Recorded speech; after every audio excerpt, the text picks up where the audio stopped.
Netflix has a new #1 show, and that would be The Woman Across the Street from the Girl in the Window. The series with the title so long I am just copying and pasting every instance of it into this article, rather than have to type it all out. The reaction to the series has been rather fascinating to watch, as there seems to be a pretty significant percentage of the viewing public that somehow does not understand that The Woman Across the Street from the Girl in the Window is a parody.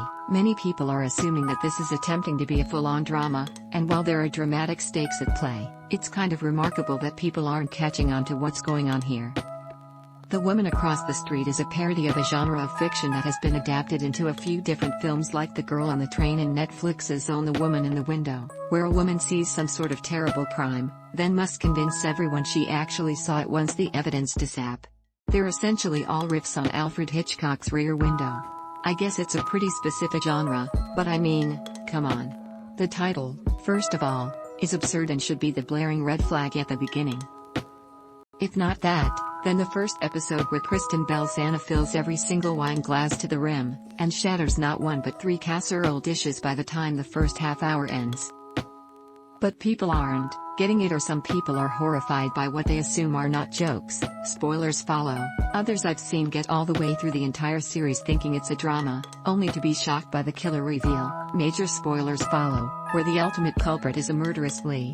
To her credit, Kristen Bell seems to be loving how confused people are about the whole thing. Here's a retweet from her. I guess I can sort of see it.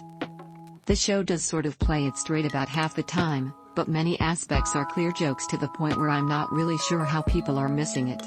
But if you don't get it, you probably just think this is a pretty bad thriller drama. It very much helps if you understand that it's a parody going in.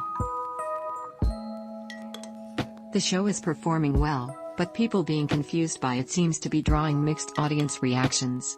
Critics, who do seem to get it, aren't loving it either, as just because it's a parody doesn't necessarily mean it's a good parody.